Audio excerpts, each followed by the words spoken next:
And it is 9 o'clock, and we have a few folks already in the chat room. Shall we begin on time? That would be good for once. Oh my goodness. All righty.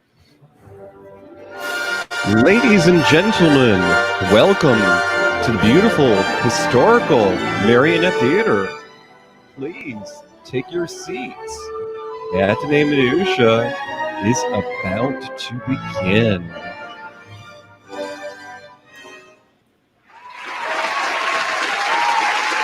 Hey, good evening, Toppy. Hi. Did you make it before the sun melted you today? I made it in. I crept amongst the shadows, always trying to stay out of the direct sunshine. I made it fairly well. My makeup is dripping a little, but what can you do? I'm beginning to understand how some celebrities have people follow them around with umbrellas, because it has been a scorcher lately here. Well, it's amazing the difference an umbrella can make. So I'm all for that. It's got to lower the temperature at least 4 or 5 degrees. Exactly, and that's why we batten down the hatches here at Chateau Starsage, because we're in an older house and we don't have some of those modern conveniences. That's right. That's right. So hello from the balcony. And here in the Marionette Theater, we're in Spuds Flats, New York, and I am DJ Starsage, and with me, as I mentioned, is my co-host, Mr. Toppy Smelly. Hey, folks. Now, DJ, you told me right before we started that you have an announcement about our space here in the Marionette Theater. I sure do. Now, we are just, slowing down to a crawl here because, well, the sun's out to get us this time of year. But we usually take a little bit of a break before the school year starts up again. And this year, well, Miss Patty, she is going to be conducting her widely popular dance classes as usual. But this summer, it's special. Yes. In light of the pandemic, she's going to be teaching ballroom dancing, folks. Can you imagine it? Now, participants will be asked to wear hoop skirts to maintain social distancing. Oh, excellent. Oh, that's rich. Oh, my goodness. That is so funny. But then unintentionally, so is Miss Patty. Gertie. Oh, folks, this is Gertie, our concession stand lady. Gertie, I just, how could you say that about dear Miss Patty? Oh, who cares? Hey, boys, you know the topic you boys are doing tonight? Oh, Zoobly Zoo? Yeah, that. It reminds me of the time I dressed up as Mother Goose for that bachelor party. But my lawyers asked me not to talk about that, so I won't. Ooh, alrighty then. Well, maybe you ought to get yourself down those stairs, ma'am, and introduce the show for tonight. I'm going. All right. Oh, well, 1 or 2 or 3. Play Gertie's intro. Make sure everyone signs your waiver about tonight's discussion. Yeah. Hey, kiddies, let's take a trip back to the days when you were little, when Mom packed your lunch and pinned your milk money to your shirt, when your biggest worry was picking up all your toys before dinner. Line up single file for the Tunnel of Surprise. We're headed to a magical land with talking animals. It's where we'll learn about theater from a fox and music from a kangaroo. It's time for Ben Vereen and Zoobly Zoo. Welcome to Zoobly Zoo. Hit it, boys. What do you get when you take a dash of the silver screen, a pinch of golden oldies, and a smidgen of screaming?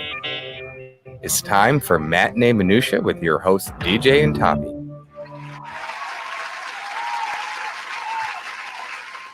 Hey, Toppy, you know that 80s movie about the couple that bought the house that was falling apart? It had, who was that? Shelley Long in it?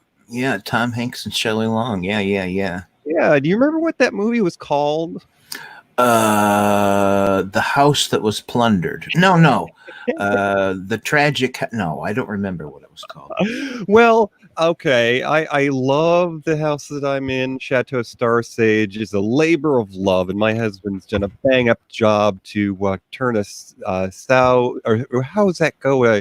A sow's ear into a silk purse. Well, we've had a little trouble out here in the sticks, and we're having to dig a hole. Yes, if you don't live in the city, you got to put your business somewhere, and I'm calling that my money pit.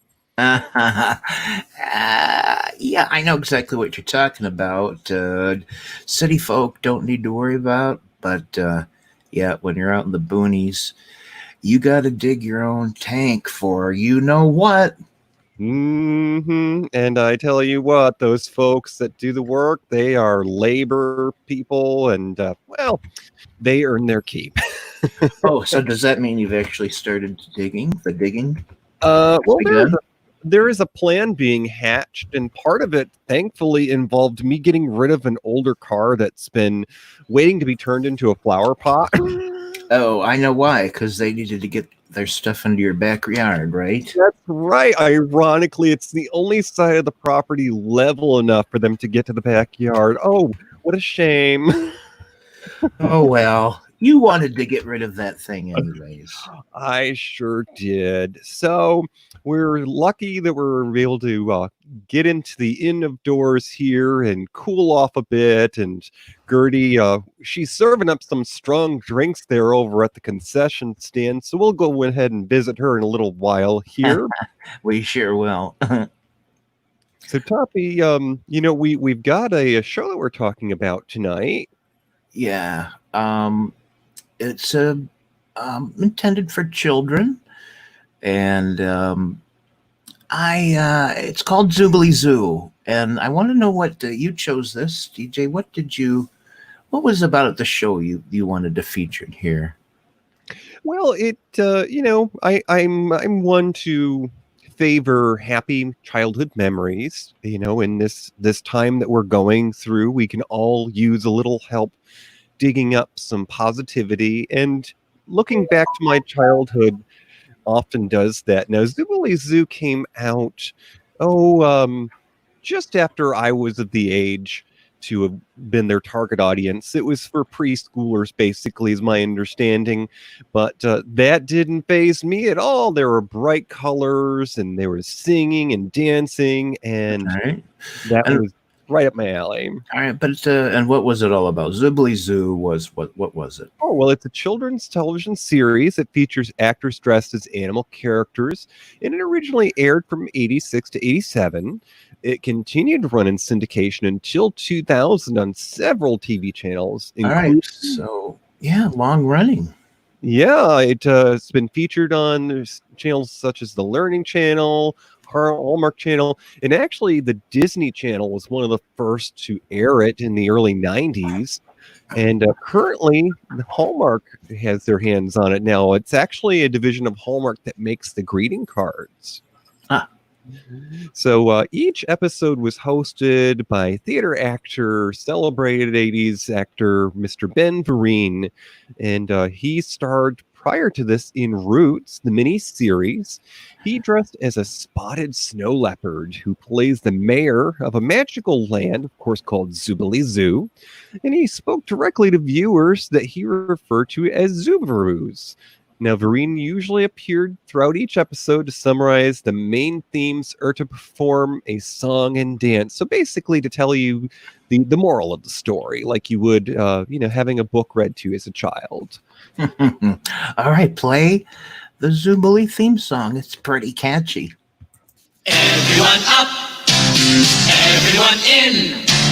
Time for the fun to begin. Come along with us to Zoobly Zoo. Zoobly Zoo. Magic and wonder are waiting for you. It's as close as a dream and as bright as the brightest blue.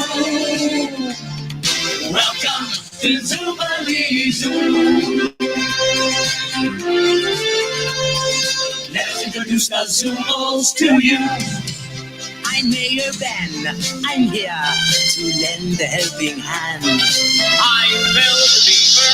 I'm the things on command. There's daring and adventure when lookout comes to call. And the kangaroo named Wow, who puts music to it all. My name is Bengo. Just color me fun, and you will shout bravo once the show has begun. Everyone, spread the news. There'll be so much to see and do. Just think on the tube. When you're in Zubilee, Zubilee, Zubilee, Zubilee, Zubilee, magic and wonder are waiting for you. So come on with us now, we've had discover the wonder of you. Welcome to Zubilee Zoo. Bang bong. Whoa, you gotta love that. Before we keep going, we want to say hi, welcome to the chat room. So many thanks to all of our friends who've come back again and some new names. We've got Billy Starsage, folks. That's DJ's husband. Why, he's probably just downstairs from you, isn't he, DJ? He is taking care of our kitty cat. Yeesh. Then there's our friend Janet from another planet. No, that's we've got the Freak Geek. If you're listening, Freak Geek, I haven't seen her nor heard from you in many ages. The Freak Geek used to do a podcast, so maybe he's still podcasting out there. I'm not sure. Now, this is a new name for me, anyways. Toffee Fever, and he or she's already gotten some information up there about Zubilee Zoo. And then there's our friend Tommy, our pal Tommy. Welcome back. And also Vivian Lee, who does a podcast called What's Up, Doc? No, it's called What's Your Chicken? No, it's called Not Quite a Cat Lady is what it's called. But DJ, I have a question for you. We've got Was That Kangaroo in the chat room, and you seemed to know that this might possibly be the actual actor who portrayed Was That Kangaroo right here in our chat room. Well, if it's not them themselves, it's certainly a good friend, and we'll leave it up to them to decide if they want to reveal themselves. Because, part of Zubilee Zoo is all about putting on a persona, a character. And, we get to pretend to be someone else. So that's right. I like what you said earlier, is they were sort of furries before they were furries. Yeah. So, yeah. Yeah, and we actually have a clip that we can play. I think now might be a good time to do that. There was a reunion a couple of years ago, and Stevie Valance, who played Wazat, was quoted as saying this. You know what's so neat, I have to tell you, is that since we did the Zoobles, there's been this new demographic of people called furries. Oh, yes. Do you realize, Gary and Michael, we are furries? We are like the real thing. And there's a huge following of furries. Furry pioneers. Zubilee Zoo, like the furry. I have been contacted. And you happen to be talking to a great deal of them, actually, tonight on Tonight's Show, actually. So I want to shout out to all the furries, because without the furries, we wouldn't be here, and we wouldn't still be alive. Right. So thank you, furries. And I would like to know exactly how many furries became furries through Zubilee Zoo. I mean, that's pretty awesome, too. It makes me wonder if maybe we didn't kind of start a little bit or influence it a little, Yeah. I'm not hip enough to know what they're all about, but I have to tell you, I'm intrigued. I'm intrigued with furries, and I am a furry. I think we all are down. Well, I got to tell you, folks, if you're reading the chat room, Was That Kangaroo has identified herself as Stevie, and that's Stevie Valance, who was That Kangaroo. Well, that is certainly a first for our program, and welcome, Stevie. Thanks for dropping by.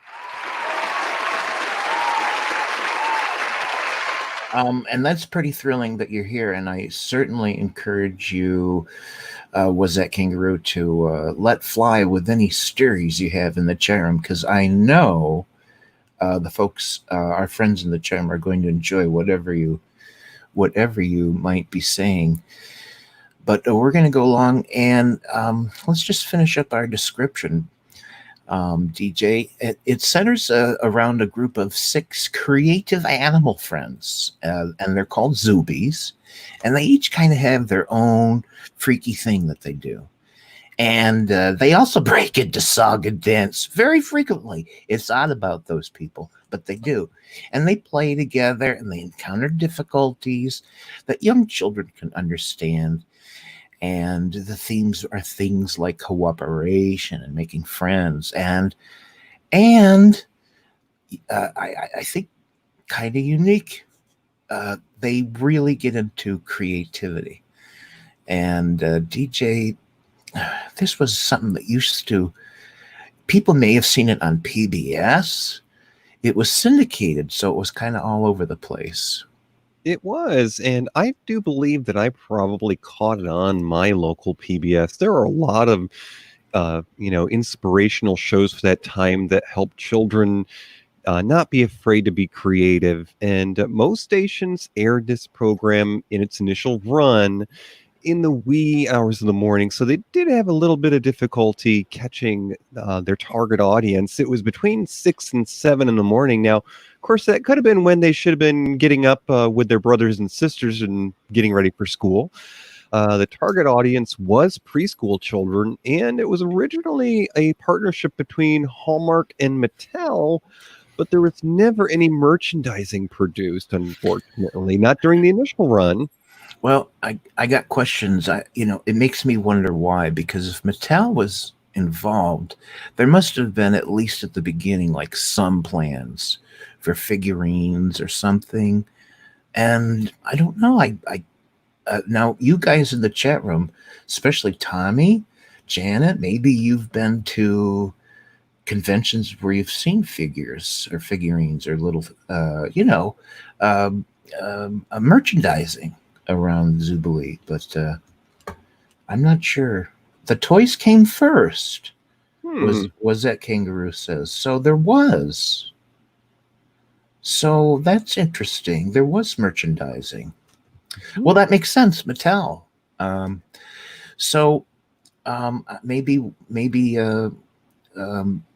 was that Kangaroo can tell us more about that. And again, anything you have to tell us, was that Kangaroo? Happy to hear it. So we're going to set the stage a little bit, because this was the world in 1986 when this series premiered on television. And we're going to talk about what, DJ, that was a long time ago. What was going on in the world? Alrighty. So in 1986, the year that Jubilee Zoo entered the world on television, the Space Shuttle Columbia was launched with the first Hispanic American astronaut, Dr. Franklin Chang Diaz. And after waiting 37 years, the U.S. Senate approved a treaty outlawing genocide. So this is, of course, well after World War II. The United States Senate allows its debates to be televised on a trial basis. So C-SPAN, that's when it got its start. A major fire at a Los Angeles public library caused by arson destroyed 400,000 volumes. Talk about a tragedy. The Statue of Liberty is reopened to the public after an extensive refurbishing. The Oprah Winfrey Show debuts nationally. Oh, good Lord. I love Brad. Centennial of the Statue of Liberty is celebrated. And after 35 years on the airwaves and holding the title of longest running non-news program on network TV, NBC, home of the Peacock, aired the final episode of daytime drama Search for Tomorrow. Well, I guess they didn't need tomorrow. Oh no, they couldn't find tomorrow, and it ended. The sun didn't come out. That's horrible. Well, folks, in 1986, we had our some celebrities that were born that came out of their mother's wombs. One would be Lady Gaga. And DJ, Amanda, please pronounce the last name. Oh, yes, Germanata, Stephanie Germanata. Oh, okay. Is that Lady Gaga's real name? It is. And, Okay. she named herself after a song by Queen, Radio Gaga. Radio Gaga. I remember that. Okay, and then we've got Amanda, and what's her last name? Bynes? Bin? Bynes, yes. Bynes. All right. Then now, I think I actually can pronounce the rest of them here. Megan Fox was born in '86. So was Shia LaBeouf. Boof. Okay, so I can't pronounce them. Also, Mary-Kate and Ashley Olsen, Drake Bell, Lindsay Lohan, Brianna Evigan. God, oops. This is a children's show. I will not swear. Anyways, Brianna, what do you suppose that is? Evigan. She's the daughter of Greg Evigan, who was on BJ and the Bear. Oh, Lordy. And My Two Dads. This is a show about diversity, and we will applaud Brianna for being the daughter of Mr. Greg Evigan. Hats off. Just to revisit the chat room, DJ was that Kangaroo said Taco Bell had Zooble dolls. How about them apples? Well, that would make sense because Zooble Zoo was produced in California.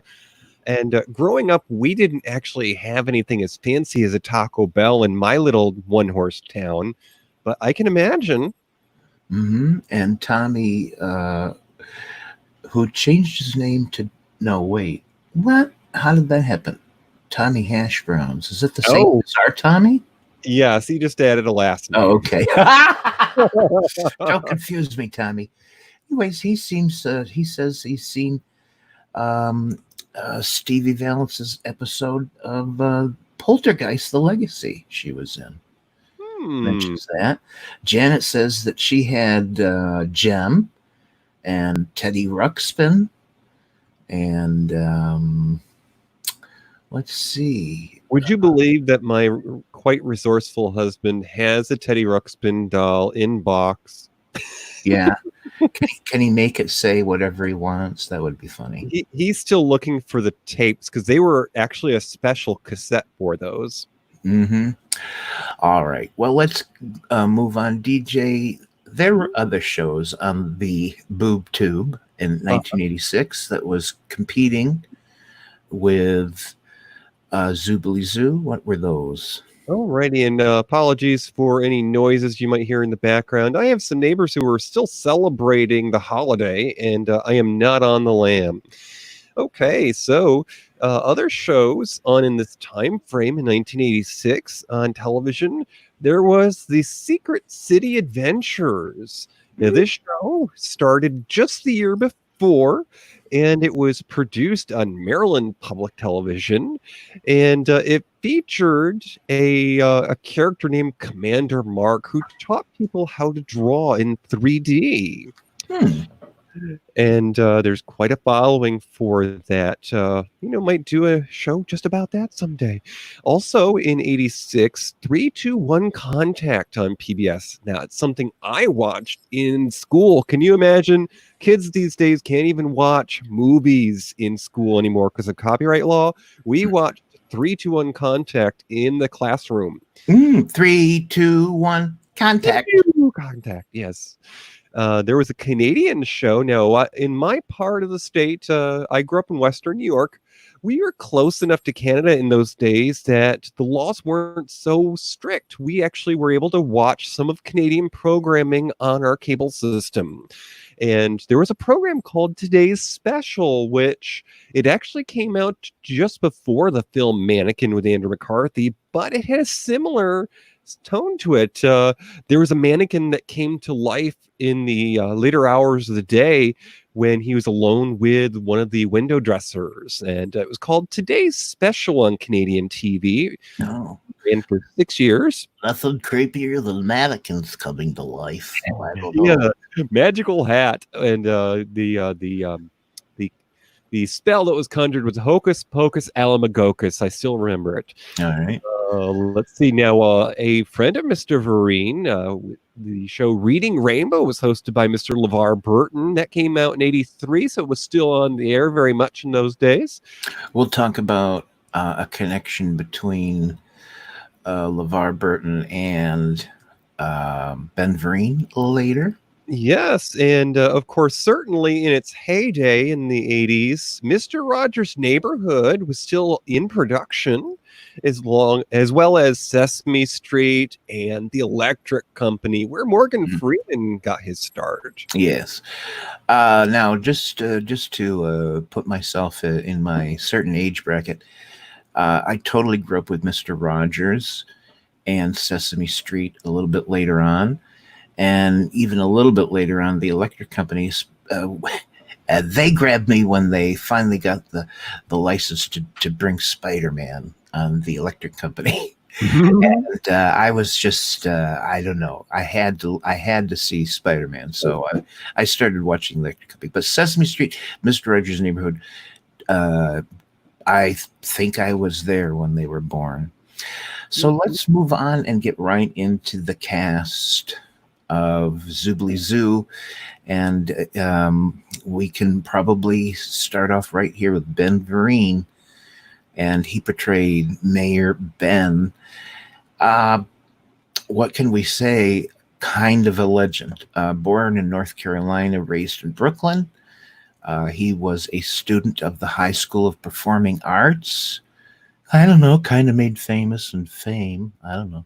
And by 18, boom, already on his first off-Broadway play, The Prodigal Son. This is about 1965. Just the following year or so, he was in Vegas, and he was in the company of Bob Fosse's Sweet Charity. By 25, he was touring with Sammy Davis Jr. In London and other places. And then came like the steady stream of Ben Vereen Broadway hits. Hair, Jesus Christ Superstar. I wasn't swearing there. Pippin, A Christmas Carol, Chicago, Fosse. Most recently, I think, is he was the Wizard of Oz and Wicked a couple of years. So that, if that was it, that's quite a career. And he's got more than 75 acting credits for TV. Most famous has to be his performance of Chicken George in 3 episodes of Roots, the miniseries, which was, I was in junior high when that came on, and nobody saw, talked, or thought about anything else for about 1 week besides Roots. And Ben Vereen's performance as Chicken George was stunning and incredibly moving.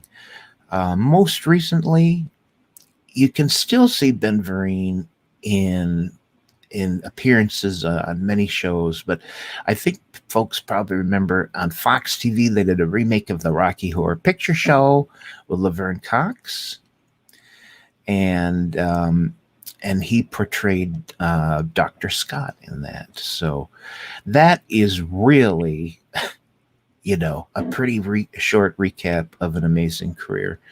So DJ, we've got now Mayor Ben. He was the animal. He was a spotted leopard. A what? What? A snow leopard. A snow leopard. Okay. So we should mention as we go along, and we've got several people in the chat room, Billy Starsage and Tommy Hashbrowns, who are really skilled at makeup, and they know, a lot of tricks of the trade, and have dressed themselves up in many characters, as many characters. So the makeup is kind of fun on the show because they all portray animals, and you can clearly see the actor behind the makeup. There were just a few appliances, and most of it was paint and costumes. But it's a fun big part of these walking, talking, singing, dancing animals. So who else do we have? We've got a lot of singing, dancing animals. DJ, who else besides Mayor Ben? Now, it's important to note that we are at about halfway through our show, and we normally take a little bit of a break. So we're going to scoot on out here to our concession stand where our senior showgirl, Gertie, is going to be whipping up some wine slushies and other treats. And while you are getting up for your seats for a moment, we have a brief interview with Mr. Gary Schwartz, who played Bravo Fox. And he's talking a little bit about his experience on Zoobilee Zoo. So here we go. This is just a couple minutes. Hi, everybody. Gary Schwartz here, also known as Bravo Fox, talking to you about Zoobilee Zoo. Bob Liptak has curated a wonderful channel, and and he asked me if I would talk about a couple of memories from some of my favorite episodes. I have two episodes that sort of stand out. Many of them were so wonderful. But of course, Bravo's Puppets was an episode that I wrote for the show. And Dennis Rosenblatt was kind enough to direct it. And my friend Caleb Chung and I made the puppets for the puppet show. The only puppet we didn't make was at Kangaroos because she was our live accompanist. So she accompanied our puppet show in that episode. But we made the other puppets and had a wonderful time doing that kind of arts and crafts. And that was a fun episode to see done. That was great to see your name under the title as the writer. Another one of my favorite episodes is Bravo Comes Home, which is the episode where nobody listens to Bravo, and so he decides to show them what a good guy he was by impersonating his harsher German cousin named Otto von Fox. And the fun of it was the fact that I was doing the voice of Ed Wynn. So then to do the voice of Ed Wynn as a German doppelganger, so to speak. And so then that was a lot of fun. And I remember the episode very fondly. And one of the only times I got to sing Bravo's theme song. So anyway, that's what I remember. I get a lot of comments from grown people now who said very fondly that Zoobilee Zoo was part of their childhood, and that makes me feel very good. So enjoy the channel, and thanks a lot, Bob Liptak. And we are back. Thanks for the wine slushy, Gertie. So, continuing on with the cast. And, Zoobilee Zoo had a fair amount of theatrics. We had costuming and we had singing and dancing. So it's no surprise that a lot of the cast had theater experience. Now, Mr. Michael Moynihan played Lookout Bear. He was the adventurer of the show. And he had like the tent, right? He did. He was the bear, and he had that cute little car. It was kind of a Jeep with no, I think they called it a runabout. Mm-hmm. But Mr. Michael Moynihan's primarily a theater actor, and he had prior to Zoobilee Zoo, he had guest appearances on several shows, including Growing Pains, and he also did a few skits on The Tonight Show. Very good. Now, DJ, somehow I'm going to be responsible for talking about Stevie Valance, who's in the chat room. I've never been more nervous. Oh, so this is going to be so lame. I mean, Stevie could, but here I am. I'm just going to say, and feel free to contest or support any of this, Stevie. Stevie portrayed Was That Kangaroo, who's in our chat room. and she's Montreal born. Yes, Toronto raised. I love Toronto. I haven't been there in so long. And she was 12, already touring in a production of Jane Eyre. This is super brief. Okay, so Knots Landing, one of my all-time favorite TV shows ever. Well, she had guest appearances on Knots Landing. Also, The Ropers, not to mention Bosom Buddies. She was Steve Guttenberg's love interest in Three Men and a Baby. And now we get to hear Stevie's voice in a lot of cartoons. And Inspector Gadget. There was a film called Thumbelina. Also, these Care Bear movies. How about Sonic the Hedgehog and the Popples? Stevie Valance. Also, take this. A jazz musician. She's released 4 albums. Yeah, how about that? And probably much, much more that we don't know about. So there you go. Was that Kangaroo. And then we got Bravo Fox. DJ? Yes. Mr. Bravo Fox was played by Gary Schwartz, whose voice you just heard in our intermission. And since Zoobilee Zoo, Gary has gone on to work with the likes of Robert Redford, Barbara Streisand, Tim Burton, Kenneth Braga, and many other well-known directors. Now, in 2012, he appeared in, this is backwards. Mr. Michael Moynihan was actually in this. In 2012, Michael Moynihan was in This Is Lipstick, which is a short film about a cross-dresser who's suspected of cheating. So strike that, reverse it. That was a couple of people in the cast. All right, okay. Then we've got Karen Hartman. Oh, no, that was Lisa Hartman. No, it was Karen Hartman, portrayed Cockatoo Cockatoo. And she also was in the theatre. And prior to Zoobilee Zoo, she did voice work on the 1985 cartoon series Inspector Gadget as well. If you do one cartoon, you're probably doing more than that. So there's probably a lot of cartoons Karen Hartman has done. But she also appeared in the movie. Love this movie. The Fabulous Baker Boys from 1989 that had Jeff Bridges and Michelle Pfeiffer in it. We also had Van Gogh Lion. DJ, who was Van Gogh? Okay, well, Van Gogh Lion was portrayed by Mr. Forrest Gardner. Now, sadly, Mr. Gardner passed away in 2014. He's no longer with us. But in the 80s, his first film appearance was in Angel Brigade. Now, this was a film actually just before the 80s in 79, starring Alan Hale Jr. and Jim Backus. Now, Jim Backus, wasn't he Mr. Howell, Toppy? Jim Backus, yeah. Yes, okay. And he was in cartoons. He was, oh, goodness, he was blind and couldn't see much. What was his name? Mr. Magoo. Mr. Magoo. No, Forrest Gardner portrayed a dancer in Staying Alive in 83 with John Travolta.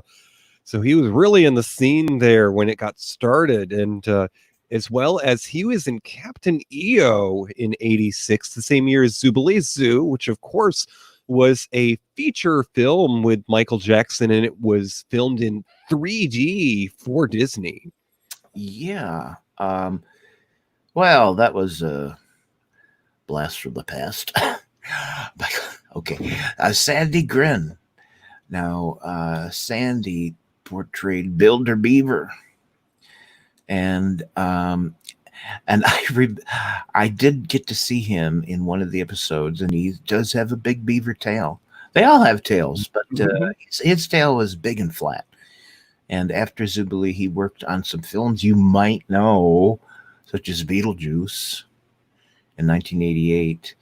And he was in 2 Child's Play movies. Child's Play 2, Child's Play 3, and DJ, let's. I don't know if that. Would you say that's all of the animal characters, or were there more? I think they were guest stars. Were they not? Were there? There were guest stars, and they once visited a land where people were backwards, and also Bravo Fox got to visit with his evil brother, who for no reason, of course, had a German accent. All right. Okay. That we heard him talking about that in that clip. Then, yeah. I dig anybody who's doing Fred Gwynn. Oh, I missed a cartoon. Fred Gwynn. Anyway, sorry. Yeah. Let's talk about the creative team, DJ. Who produced this show, or at least one of the major producers? Oh, Brady. Well, I've got a clip I can play here for this one. Mary Jo Blue was one of the producers of the show. And here's a little snippet of what she had to say about creating the show. A panel of child development experts involved in the concept continue to scrutinize scripts to make sure the stories, language, and themes will enrich preschoolers.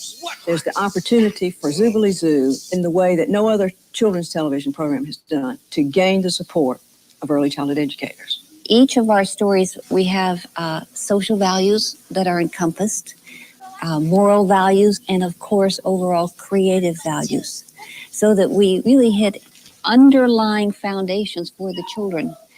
But it's all wrapped in an entertainment envelope, and the child is going to love seeing.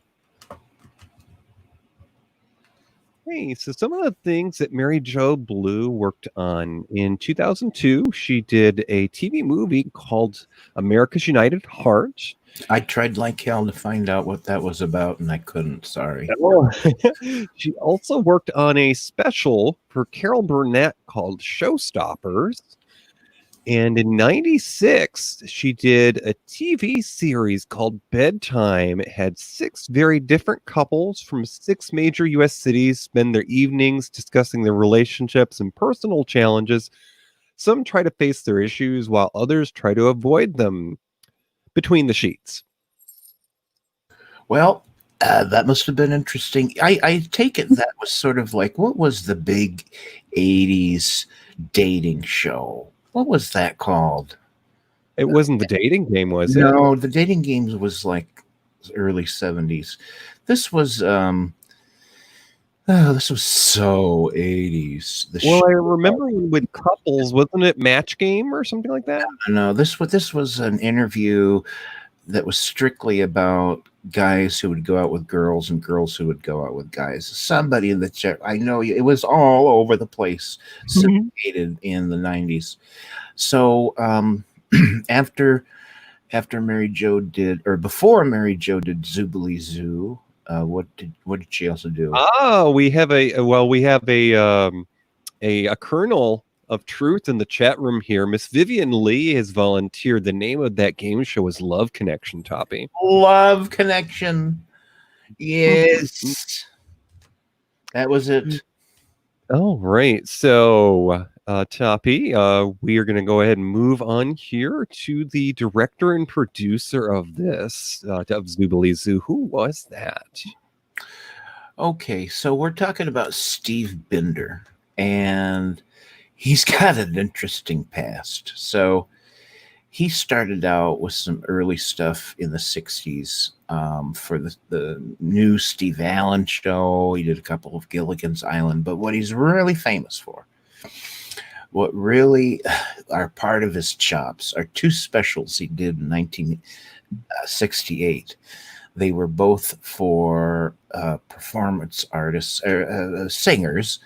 One was Petula Clark and the other was Elvis Presley. So we'll talk about the Petula Clark special of 1968. This is the famous special in which Petula Clark touched the arm of Harry Belafonte on TV and drew complaints from Doyle Lott, who was the advertising manager for the sponsor of the show, the Plymouth division of Chrysler.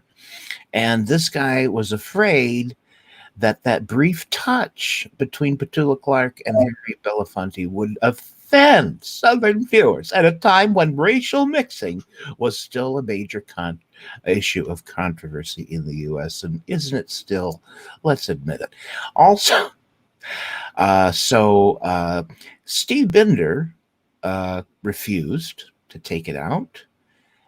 So did Petula Clark.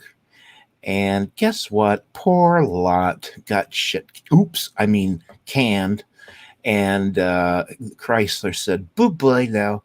And the show did air with the touch, and it had tremendously high ratings and achieved critical acclaim. And, well, in sort of a sad kind of way, or maybe a good way, I'm not sure, marked the first time a man and a woman of different races exchanged physical contact on American television. Ooh. Some might have said that was Kirk kissing Uhura. I don't know which came first. At any rate, the second music special he did in '68 was called Singer Presents Elvis. And it's also referred to as the Elvis Comeback Special. So they heard about the controversy of the Petula Clark special, and they wanted Binder in there. They got him. And Presley wasn't really keen on doing a TV special. They really wanted him to do it. They thought it would be a ratings blockbuster. And Elvis allegedly asked Binder, where do you think my career's at, buddy? And Binder claims to have replied, I think it's in the toilet. And Binder also took Presley out into the streets and showed him, Elvis, do you see anyone recognizing you? No, nobody recognizes you. You need to do a TV special, and you need to get your career back on track. This convinced Elvis. So that's kind of, you don't think about what producers and directors have to do, but sometimes it's exactly that kind of thing behind the scenes. At any rate,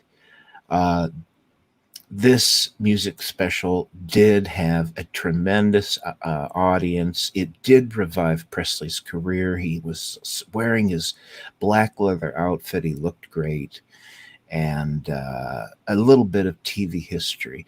So, Binder, you can imagine, probably a lot of people wanted him to direct their TV specials. And Barry Manilow was one, Olivia Newton-John another, Debbie Boone, Diana Ross, Patti LaBelle, all got Binder to direct their TV specials. And most famously and wonderfully for me, and maybe DJ, others in this chat room, Binder famously directed the Star Wars Holiday Special in 1978.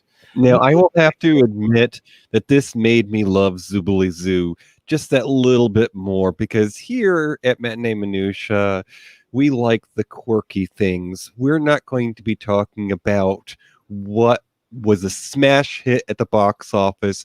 We want the underdog because they have the more interesting story. Okay, indeed you do. So David Hofstede, who is the author of a book, What Were They Thinking?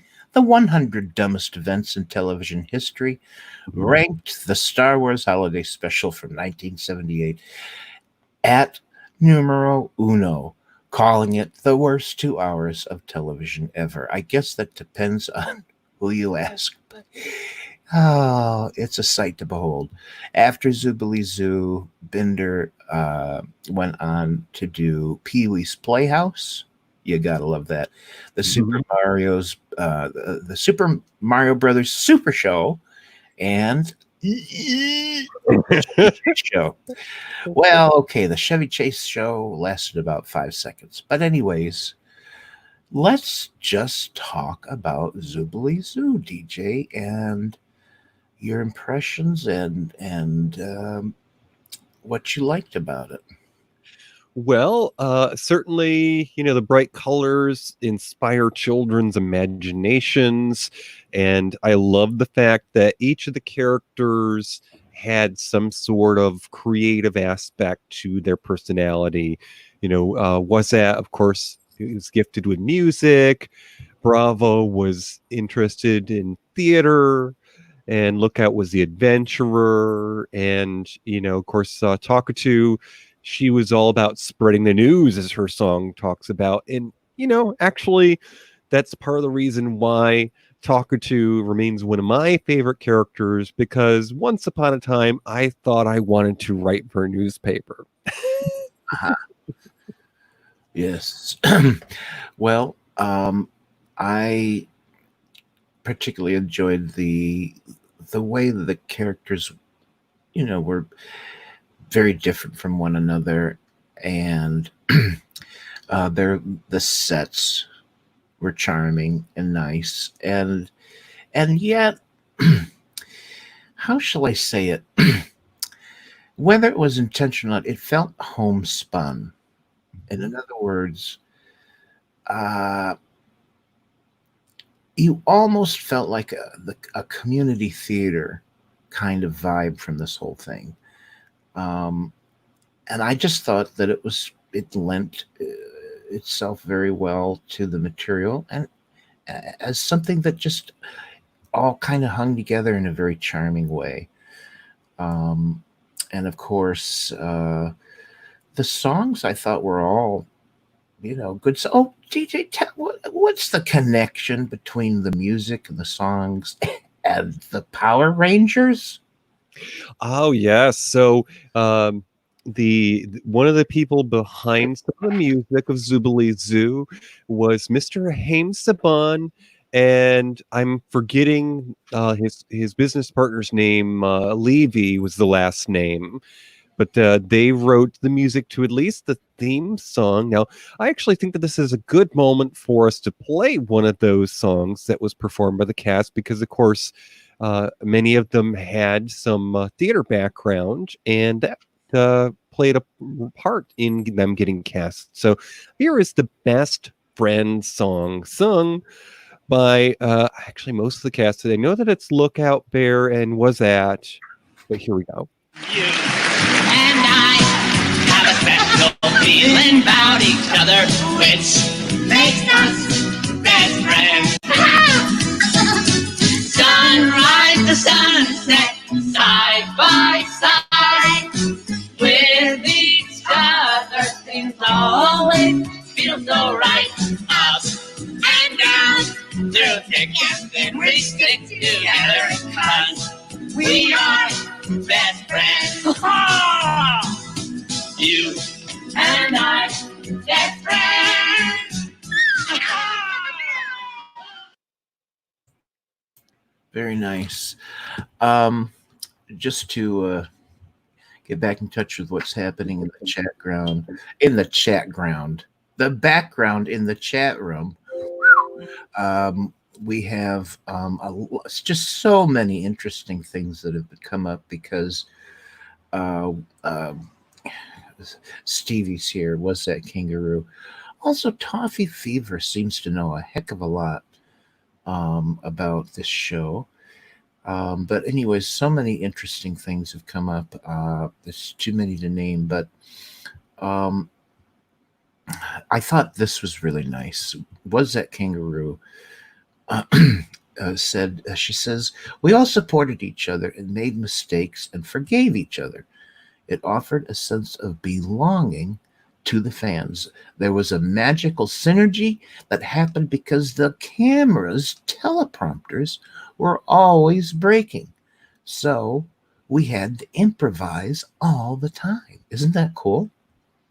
Yeah, and talk about sacrificing for your art. It was revealed by Stevie, actually, in one of the interviews that I listened to, that they filmed this, of course, in California, and because it was so noisy, the air conditioning was turned off during filming, so they were in those costumes in over 100-degree temperatures.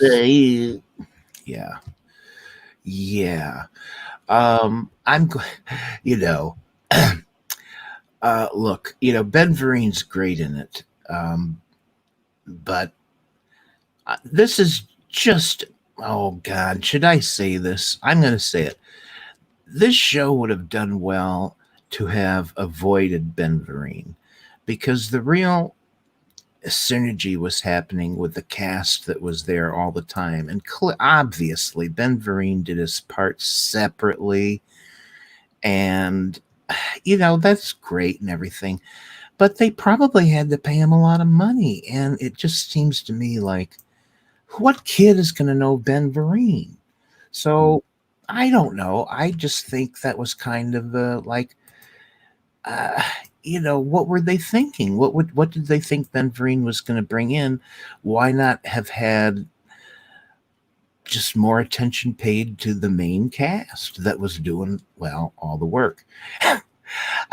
In other words, who did they think they were attracting by having Ben Vereen? And I don't know.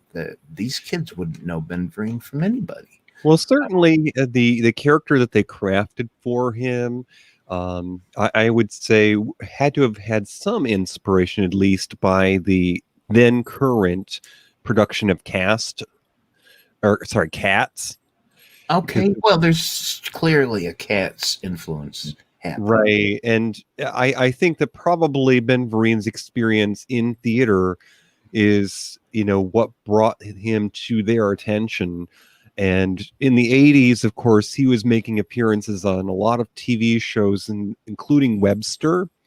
So maybe if they wanted to, catch the eye of young children, that, would have somebody that they recognize from current TV. But I agree that the cast did have quite a bit of chemistry.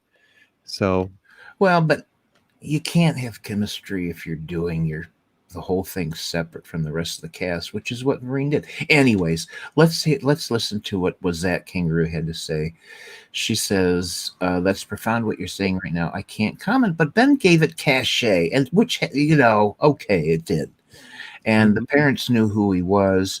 It made it Broadway by feel, and she says Cats was top at the time. So there you go. We got to wrap this up shortly. That went by so fast. It sure did. Now we are at the point of the show where we talk about other things that you might enjoy if you enjoyed Zoobly Zoo. This is our snack tray. So I'm going to go ahead and go first. Now, of course, Zoobly Zoo came out in '86, and I might have been a little bit older than the intended audience, but I certainly enjoyed it. And something I'm going to recommend strictly from being 1986 is the animated cartoon, The Real Ghostbusters. Now, it's called The Real Ghostbusters because the original Ghostbusters, prior to the Columbia Pictures film in '84, was actually sort of a Saturday morning live action, ghost hunting thing. And it was sort of, an homage to the Three Stooges. So they called it The Real Ghostbusters because at the time there was copyright in question. But it was a fun series that ran many years. And most interesting to me, one of the voice actors also did the voice of Garfield. Who we talked about in our very last episode. Now I've forgotten his name. Doggone it. All right. So what this, I was, too old for this show to have crossed my radar. And I would have been going to work or whatever. I probably would never have seen it. So Zoobly Zoo, totally new to me. What I was looking at, but it reminded me of what I did see when I was much younger, around 1972. That I think is closely related to Zoobly Zoo, and it was a show called The New Zoo Review. and it was a half-hour children's television show. There was 196 episodes. It was kind of a musical comedy format show where they sang and danced. However, I must say they were much clumsy. It was a very clumsily choreographed singing and dancing, not at all like what they achieved on Zoobly Zoo. And their costumes were full body costumes. So there was Henrietta Hippo, Freddie the Frog, and Woodsy the Owl. No, I don't remember. Woodsy the Owl was like defending the environment. The owl was called somebody. Anyways, and Doug and Amy Jo were human members of the cast, but they sang and they had messages that dealt with things like courtesy, bragging, patience, moving away, in a way that Zoobly Zoo did a decade later. So, interesting connection there. The new Zoo Review, it's on YouTube. By the way, so is many episodes of Zoobly Zoo. So you can kind of compare. It's kind of fun to compare them.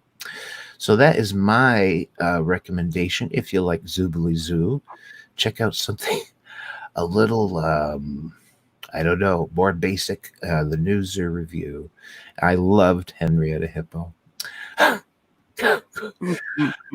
DJ, it's time to get the coins out and figure out what we're doing next time. It is. And before Stevie leaves the room, I just want to encourage people to look out for her jazz albums. Of course, she's done 4 of them.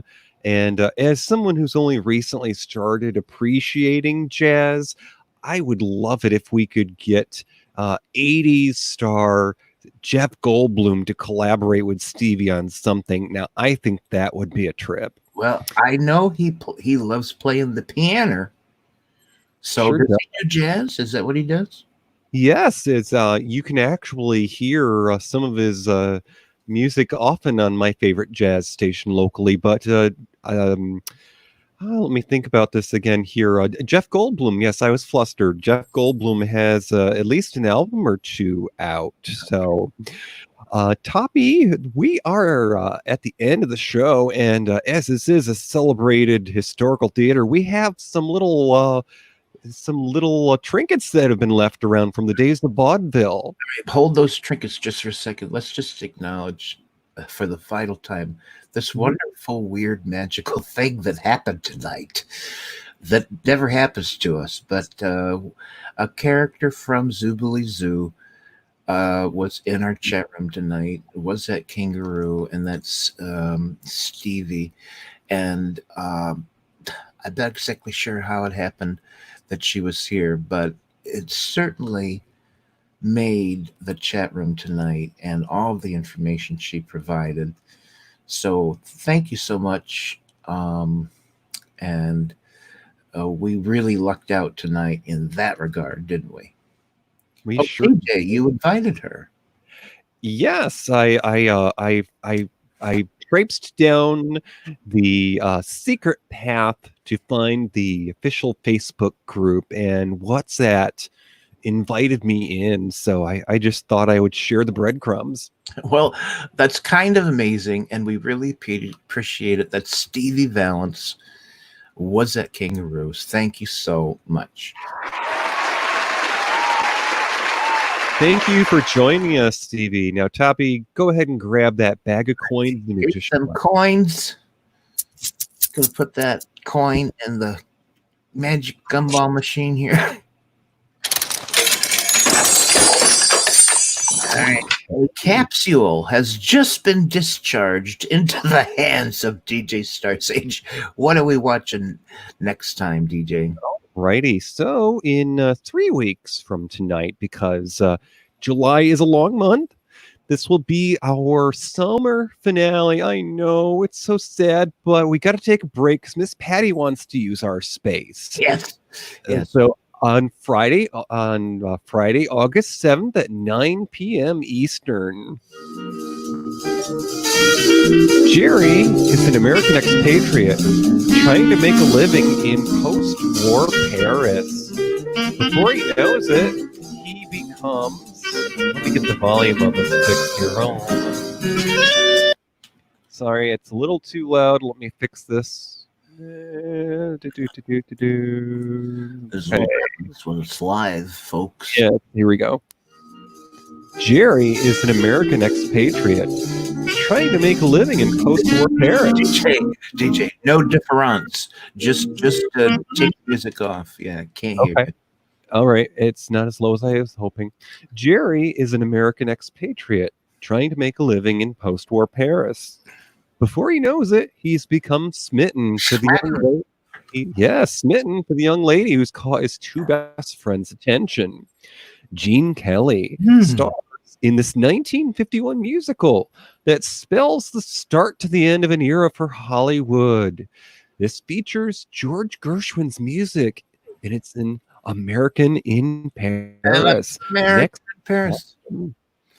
Next time on Matinee Minutia.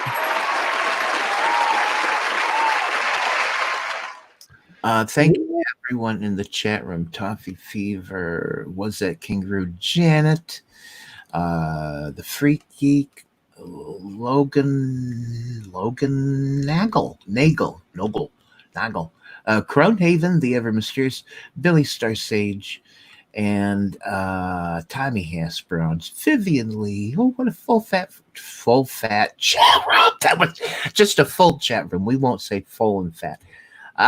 Anyways, how much fun was that? Sorry? I said, how much fun was that? It was so much fun. I'm going to have to put it in a container to save for later. All right, folks, we're going to leave the stream, and thanks again for joining us. Good night, Gracie. Good night, Gracie. Thank you for listening to Matinee Minutia. Our show streams live on the first and third Friday of the month. Go to univazpods.net, click the tower for audio, enter Discord for chat. You can find our show anywhere you listen to podcasts. Visit our webpage at matineeminutia.com. Tweet us on Twitter at Matinee Minutia. Find our group on Facebook. Have an idea for a show? Or let us know how we're doing. Email us at matineeminutia@gmail.com. Joe's Gone Wild with Matt and Tom. Speak up. The Smellcast by Tommy Smelling. Be heard. Tastes like burning with Tim and James. Unique voices in podcasting. The Shy Life Podcast with me, Paul the Shy Yeti. univazpods.net. And I'm going to go ahead and turn off the stream. All right, I shall check the stream.